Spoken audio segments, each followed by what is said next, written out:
Bismillahirrahmanirrahim. Alhamdulillahi rabbil alamin. Assalatu wassalamu ala Muhammadin va ala alihi va ashabihi ajma'in. Amma ba'd. Assalomu alaykum va rahmatullohi va barakatuh. Nabiy sallallohu alayhi vasallamning oxir zamonga yaqin bo'lgan vaqtda sodir bo'ladigan ba'zi bir alomatlar haqidagi darsimizni davom etamiz. Mana darsga kirishlikdan burun bitta narsani bir e'tiborlarga qaratmoqchiman. Estirda 100 so'mligi bilan 50 so'mligi almashgan bir davr bo'ldi. Yosh kattaroqlarimiz biladi.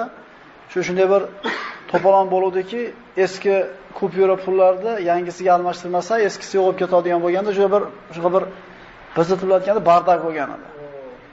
Shunda bir og'ani bir katta ishxonada ishlar edi. Shu ishxonaga bir katta kamazis 2 chamadon pul olib kelgan ekan. O'sha eski kupyuradagi pul ekan.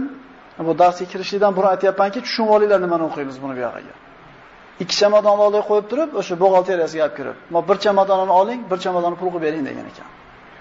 Ya'ni yillar davomida yemay, ichmay, ehtimol zakotini bermay, ehtimol sadaqa qilmay, o'zidan ham qizg'anib topgan pulini bir kun kelib yo'q bo'lib ketishlik xavfi bo'lib qolgan paytda shart yarmini berib olishga tayyor bo'lyapti. Nabiy sollallohu alayhi vasallam aytganlaridek, sadaqaning afzali o'zing baxil, sog'lom, kambag'al bo'lib qolishdan qo'rqib, boylikdan umidvor bo'lib turgan paytda qilgan sadaqating deyildi. Ya'ni yo'q bo'ladigan mahalda odam bevorar ekan hammasini ham.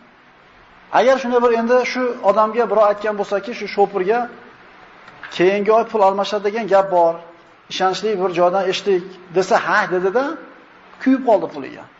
Endi keyingi safar o'sha odamning gapiga nima qiladi? Xulosa oladi, hech gap yo'qmi deydi. Keyin safar aytdi, keyin gapi ham to'g'ri chiqdi. Keyin gapi ham to'g'ri chiqdi. Bora-bora shu odamni maslahatsiz hech qanday ish qilmay qo'yasiz, shunday emasmi?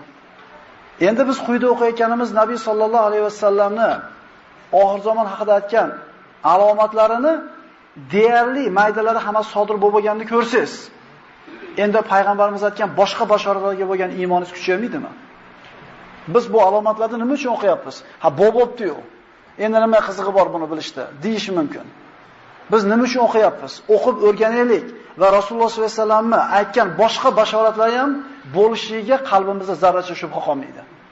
Demak, oxir zamon alomatlarini o'rganishdan maqsad Rasululloh sollallohu alayhi vasallamning aytgan bashoratlarini qolganiga ham iymonimiz nima bo'lishligi, ishonishligimiz, mukammal bo'lishligi. O'zi usiz ham iymon keltiraveramiz, lekin avvalgi darslarda aytib o'tdik, Ibrohim alayhisalomdek zot, inna Ibrohima kana ummatan Alloh. Ibrohim bitta o'zi ummat bo'lgan. Shunday kishi, Parvardigor, o'liklarni qanaqa qilib tiriltirasan, bir ko'rsatmaysanmi dedi.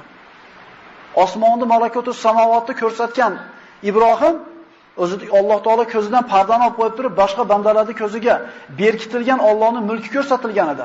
Shu zot qalbim taskin topsin-da deyapti. Ishonmaysanmi desa, ishonaman, lekin qalbim taskin topsin deydi. Bu hadislarni, bu oyatlarni o'qiyapmiz, birodarlar. Biz haq yo'lda ekanligimizga yana bir qalbimiz taskin topishligi uchun, iymonimiz yana ziyoda bo'lishligi uchun.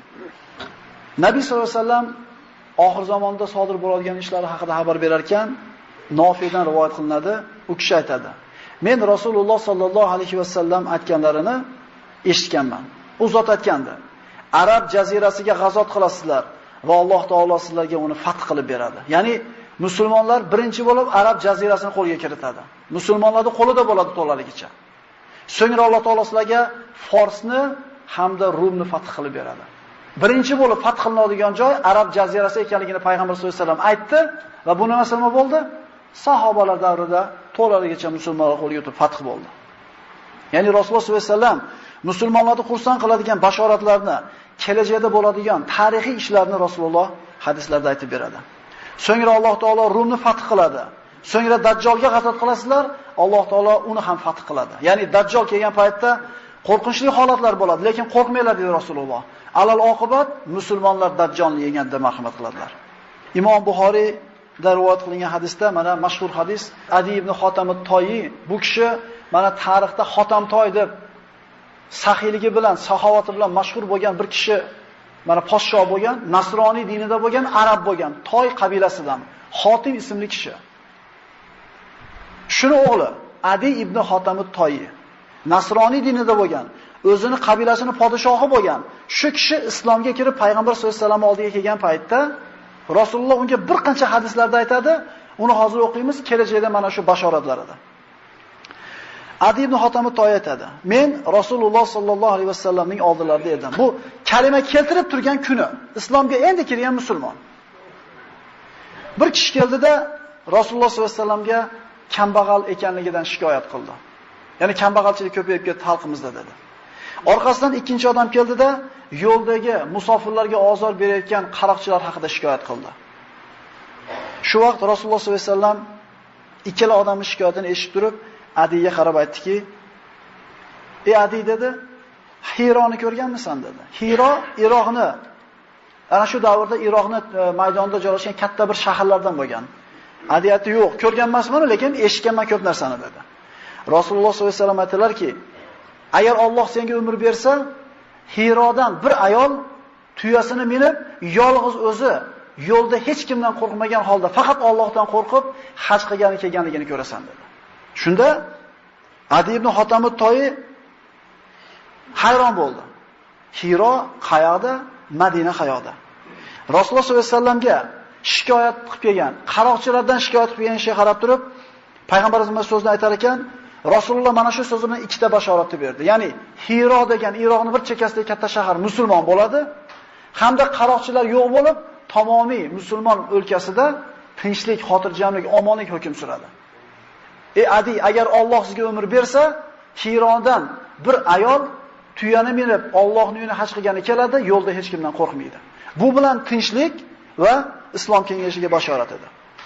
Shunda Adi ibn Hotam Toyi endi islomga kirgan, kecha nasroniy bo'lgan podshoh o'zim Hiromi dedi. Ajib dedi. Hiro bilan Madina o'rtasida hamma yoqda urushga, janjalga to'g'izib tashlagan meni Toy qabilam bor-ku. Ular qayerda qoladi? Ajoyib dedi. Ishongiz kelmadi.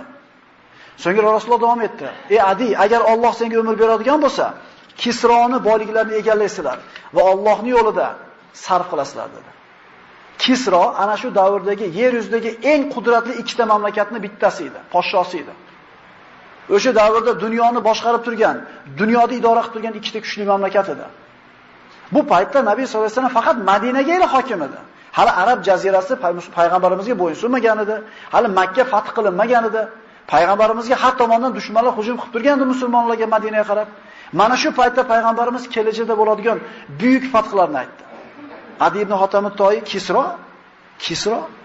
Kisro ibn Hurmuza ma'qul dedi. Bu ma'qul emas dedi. Xuddi hozirgi kundagi ba'zi odamlar payg'ambarimizning kelajakda bo'ladigan bashoratlarga ishonqiramay qaragandek, bugun islomga kelgan Adi ibn Hotam Toyi ham ishonqiramagandek, ha deb qo'ydi. Shuna bo'lar ekanmi? Ya'ni ishoninglar birodarlar. Mana bir qancha alomatlarni o'qidik, bo'ldi bular. Mana Madinadan chiqqan o'tda aytdik, boylikni ko'payishini aytdik, vaboni aytdik. Payg'ambarimiz nimani aytgan bo'lsa sallallohu alayhi vasallam, bularda hammasi bo'ldi. Kattalari qoldi deb aytdik. Shunda Rasululloh sollallohu alayhi vasallam davom etib aytdiki, agar umring uzoq bo'lsa, bir kishi hovuchi to'ldirib oltin bilan chiqqanini ko'rasan. Chiqadi, istaydi, sadaqasini yoki zakatini qabul qiladigan odamni topolmasdan qiynlanganligini ko'rasan dedi. Adi ibn Hotam Toy aytadi. Rasululloh hadisda davom etdi. Sizlarga xuddi shu dunyoda mana shu narsalarda bo'lishini bashorat berganimdek, Alloh taologa ro'baro bo'lishlarga ham bashorat beraman. U kunda oralaringizda hech qanday tarjimon bo'lmaydi. Yuqoridagilar dunyodagi bashoratlar bo'lsa, oxiratdagi bo'ladigan bashorat mana shu narsa. Alloh taolo bir kishiga aytadi deydi. Sizlarga dinni yetkazgan rasulni jo'natdimmi deydi. Banda ha deydi, jo'natgansan deydi. Alloh taolo seni moli dunyo bilan fazilatli qilganmidim deydi. Banda ha deydi. Shunda haligi banda deydi Rasululloh, o'ng tomoniga qaraydi, jahannamdan boshqa narsani ko'rmaydi. Chop tomoniga qaraydi, jahannamdan boshqa narsani ko'rmaydi. O'zingizlarda jahannamda o'tidan yarim dona xurmo bilan bo'lsa ham ehtiyot qilib olinglar dedi. Ya'ni payg'ambarimiz aytgan bashoratlar, qaranglar. Arab jazirasi fath bo'ladi dedi. Forsni fath qilasizlar dedi. Tinchlik, omonlik bo'ladi dedi. Hamda payg'ambarimiz qiyomat kunida Alloh taolo oldida hisob kitob turasizlar dedi. Dunyodagi aytgan narsalari Adi ibn Hotam Toy aytadi. Alloh meni umrimni uzun qildi. Forsni fath qilib, Kisroni xazinalari musulmonlar qo'liga o'tayotgan qo'shinda men ham bor edim deydi. Alloh taolo menga deydi, umr berdi va Hirodan bir ayol payg'ambar sollallohu alayhi vasallam Muhammad Mustafa sollallohu alayhi vasallam aytgandek, tuyani minib yolg'iz o'zi haj qilgani, hech kimdan qo'rqmasdan omonlik bilan kelganligini ko'rdim deydi. Agar sizlar Alloh sizlarga umr bersa dedi atrofdagilarga, to'ldi tillasi bilan chiqib sadaqa oladigan odamni topolmagan odamni albatta ko'rasizlar dedi. Adi ibn Xotam Toy uchinchisini ko'rmadi, lekin aytayaptiki, Muhammad Rasululloh sollallohu alayhi vasallam, Abul Qosim sallallohu alayhi vasallam aytgan bashoratning ikkitasini ko'rdim, uchinchisiga umr yetmaydi shekilli, lekin sizlar aniq ko'rasizlar dedi. Akalar bu bo'ldi. Umar ibn Abdulaziz davrida 2 yil 4 oy xalifa bo'lishiga qaramasdan zakot sadaqa oladigan odam qolmadi. Endi nimasi qoldi bu hadisda? Alloh taoloning oldida turasizlar deyapti payg'ambarimiz. O'rtada bitta ham tarjimon bo'lmaydi u kunda birodarlar, aka-uka, tanish bilish, palonchini jiyani, palonchini kuyov bolasi degan gap bo'lmaydi. Yolg'iz turasizlar. O'ng tomoningizda do'zax, chap tomoningizda do'zax, faqat Alloh taolo rahmat qilganlar. Yarim dona xurmoni berib bo'lsa ham sadaqa qilib olinglardi. Chunki ko'p qaytarib biz bu hadisda mana shu joyga jon kelgan paytda pulini yarmi masjidga ber, yarmini madrasaga ber degan narsaning foydasi bo'lmaydi. Nabiy sollallohu alayhi vasallam boshqa hadislarda kelajakda bo'ladigan muhim siyosiy alomatlar haqida bashoratlar berdi. Aytdilarki, agar Kisro o'lsa, u Kisrodan keyin boshqa Kisro bo'lmaydi. Agar Qaysar halok bo'lsa, undan keyin Qaysar bo'lmaydi. Ya'ni musulmonlar Forsni fath qiladi, Kisro ana shu Fors podshosining laqabi bo'lsa, shu bilan tugadi. Bu bashorat bu. Vizantiy imperiyani aytayapti. Agar Qaysar qatl qilinsa, o'lsa, undan keyin Qaysar bo'lmaydi, deyapti. Haqiqatan musulmonlar qo'liga o'tdi. Bu shirkka, gunoh ma'siyatga to'lgan imperiyalar yo'q bo'ldi. Tavhid kalimasi ayollar bo'ladi ustida. Mana shu payg'ambarimizning bashoratlari qanday sodir haq bo'lgan bo'lsa, hali sodir bo'lmaganlari ham xuddi shundaygacha haq suratda sodir bo'ladi. Imom Ahmad va undan boshqa bir muhaddis olimlarimiz keltirgan hadis Abdulloh ibn Amr ibn Osdan rivoyat qilinadi. Biz Rasululloh sallallohu alayhi vasallam bilan birga edik, u zot gapirardi, biz yozib turardik. Sahobalar Rasulullohdan so'rashdi. Ayyul madinatayni tuftahu awwalan? Al-Qastantiniya am Rumiya? Mana bu ikkita shahardan qaysi biri birinchi fath bo'ladi ya Rasululloh? Qastantiniyami, Istanbul hozirgi, yo Rumiyami, Rim? Madinatul Xiraql tuftahu awwalan. Avval Xiraqlda shahri, Istanbul, ana shu Konstantinopol deyilgan. Bizga tarixda o'tganda Konstantinopolda o'qitilgan. Birinchi u fath bo'ladi. Keyin Rumiya shahri dedi. Ishoninglar birodarlar, payg'ambarimiz bashorat beryaptimi demay bo'ladi bu narsa. Qachon bo'ladi? Vallohu a'lam. Lekin Rasululloh sollallohu alayhi vasallam sodiqul masduq bo'lgan zot. La yantuqu anil hawa in huwa illa wahyu yuha. Rasululloh hech qachon havodan olib gapirgan emas, magar vahiy bo'lgan. Alloh taolo umr bersa, ana shu Rumiyaning fath bo'lganligini ko'rilar inshaalloh. Nabiy sollallohu alayhi vasallam kelajakda bo'ladigan ishlardan aytgan bashoratlaridan la taqumus sa'a hatta tuqatilut turk. Turklarga qarshi g'azot qilmaguningizcha qiyomat qoyim bo'lmaydi dedi. Ya'ni turk deganda biz bilgan turklar emas. Arablarda u davrda hozir ham turk deganda mo'g'ul tatarlar nazarda tutilgan. Hali Nabiy sollallohu alayhi vasallam hali bir 500 yil, 600 yildan keyin bo'ladigan mo'g'ul tatarlarning xurujini Payg'ambar sollallohu alayhi vasallam ana shu davlatda aytib qo'ygan. Mana bilamiz, biz turklarga ham bostirib kelgan, bu yoq u Kiyev Rusiyaga bostirib borgan. Dunyoda ular ham o'zlarining tarixini qoldirgan. 150 yilga yaqin, balki undan uzoqroq muddat butun dunyoda titratib turgan. Rasululloh aytayapti, ana shu oyoq kiyimlari jundan bo'lgan qavm bilan urushmaguninglarcha. Boshqa hadisda turklar, ya'ni mo'g'ul tatarlarga qarshi urushmagunlarcha qiyomat qoyim bo'lmaydi dedi. Necha yil bo'ldi unga? 1430-hijriy yil hozir. 650-600-yillarda bo'lgan. Necha yil o'tdi? 900 yil, 1000 yil bo'lib qoptimi? Birodarlar, payg'ambarimiz aytgan mayda alomat deganlari bu bo'ldi, kattalari qoldi xolos. Imom Navoiy aytadi, haqiqatan mana shular, ya'ni mo'g'ul tatarlar bizni ham zamonamizda bo'lgan deb aytadi. Bu alomatlar sodir bo'ldimi? Demak, boshqalari ham bo'lishiga aniq iymon keltiramiz. Ya'ni mana bu oxirat ilmini o'rganishlikda foydalari degan birinchi darsimizda shunday aytilgan edi. Kelajakdan bir xabardor bo'lish uchun qaysidir toifa, qaysidir mamlakatning odamlari millionlagan pullar sarflayapti. Bir yildan keyin nima bo'lishini bilish uchun, baxshilarga borayotgan, jinlar bilan muomala qilayotgan, yulduzlarga qarayotgan, xullas ming xil yo'llar sarflayapti, millionlagan pullarni sarflayapti. Kelajakdan 1 sekunddan keyin nima bo'lishini aytib bera olmaydi. Berilgan emas bu. Lekin bizda mana shunday kelajak haqida aniq ma'lumotlar aytilingan ilm turib, qanday bu narsani o'rganmaymiz? Bu shunday kitobki, Qur'on, payg'ambarimiz shunday kitobki, o'tmish haqida qanday ro'y rost gapirgan bo'lsa, kelajak haqida shunday ro'y rost gapiradi. Nabiy sollallohu alayhi vasallam aytgan bashoratlardan havorijlarning chiqishligi. Ya'ni islom tarixida mana bilamiz, sahobalar bilan qarshi urushgan havorijlar, ular haqida payg'ambarimiz nima degan? Imom Buxoriy va Muslim rivoyati. Rasululloh sollallohu alayhi vasallam shunday deganlar: Oxir zamonda shunday yoshlar chiqadi. Oxir zamonda shunday bir yoshlar chiqadi. Ya'ni yoshlar gohida o'zlarida ilm bo'lmaganligi uchun, shijoat, g'ayrati, jasurligi qo'zib turganligi uchun ilmsizligi tufayli ba'zi bir noto'g'ri ishlarni qilib qo'yadi. Mana shunday holatlarda mana shu yoshlar o'zidan katta yoshdagi ilm ahllariga murojaat qilishligi lozim bo'ladi. Ha, ehtimol yoshlarda ilm darajasi kattalarga yetib qolgandir ehtimol. Ehtimol kattalar o'sishdan to'xtab qolgandir. Ehtimol yoshlar yangi ilm bilan kelayotgandir. Lekin kattalarda bu yoshlarda yo'q bitta narsa bor. Hayotiy tajribasi bor bo'ladi. Yoshlarda shijoatini deydi ulamolar, keksalarda tajribasi bilan jilolaylar deydi. Ana shu havorijlarda chiqishligi haqida payg'ambar sollallohu alayhi vasallam aytganlar. Havorijlar chiqqan vaqtda mana sahobalar ham bor edi. Ular ana shu sahobalarning birortasi ularning yonida ularga qo'shilgan emas. Vaholanki ana shu davrdagi eng yosh katta kishilar sahobalar bo'lgan edi. Rasulullohning hadisini davom etkazamiz. Oxir zamonda shunday yoshlar chiqadi. Ularning aqllari past bo'ladi, tentak bo'ladi. Ular Rasululloh sollallohu alayhi vasallam so'zini hikmat bilan so'zlaydi, ya'ni hadislardan gapirishadi hammasi. Qur'on o'qiydi, lekin o'qigan Qur'oni bo'g'zidan pastga tushmaydi. Ya'ni tatbiq qilmaydi, o'qigan Qur'oniga amal qilmaydi.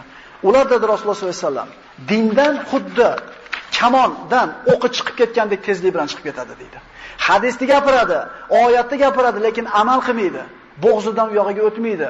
Bular kamon o'qi qanday chiqib kelsa kamondan shunday chiqib ketadi. Va ularni uchratsangiz, ularni o'ldiringlar. Chunki ularni o'ldirishda Alloh taolo huzurida o'ldirgan odamga qiyomat kunida ajr beradi dedi. Ya'ni oyatni gapiradi, hadisni gapiradi, fitnani qo'zayotgan bo'ladi. Oyatni gapirayotgan bo'ladi, hadisni gapirayotgan bo'ladi, ishini oqibatiga qaraydigan bo'lsangiz, kufrga ehtimol sabab bo'ladi. Musibat shunda. Hamma oyatdan, hadisdan hujjati bor.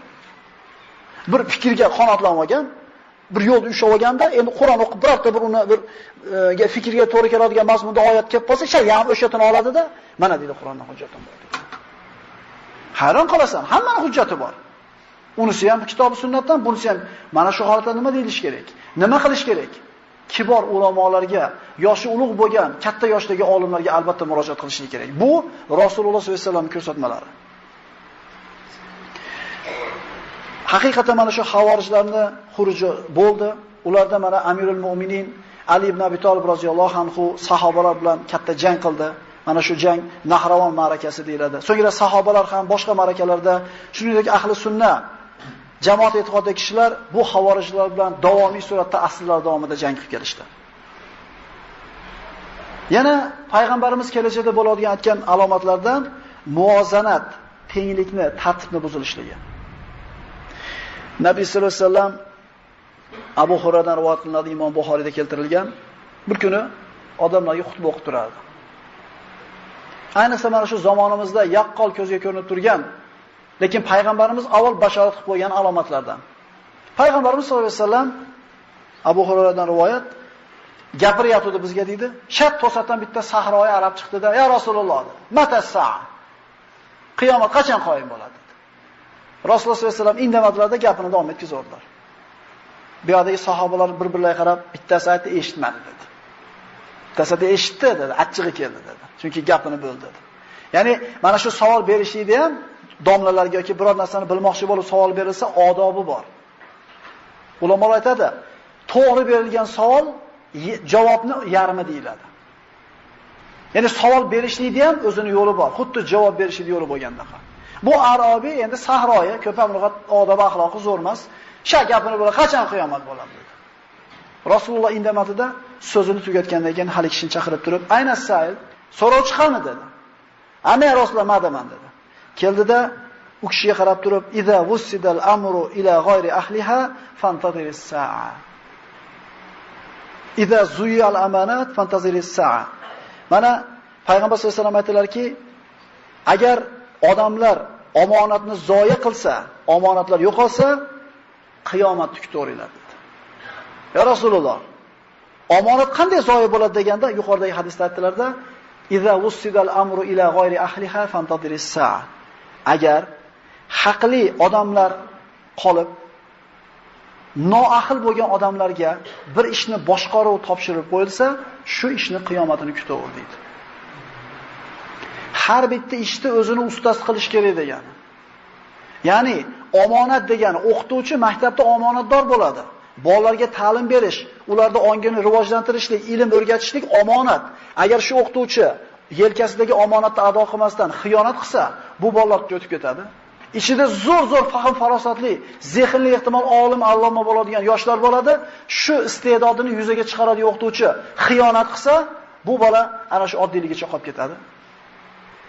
Agar tabib o'zini yelkasidagi omonatni ado qilmasdan noto'g'ri tashxis qo'yib, noto'g'ri dori belgiladigan bo'lsa, bemor o'ladi, qiyomatda javob beradi.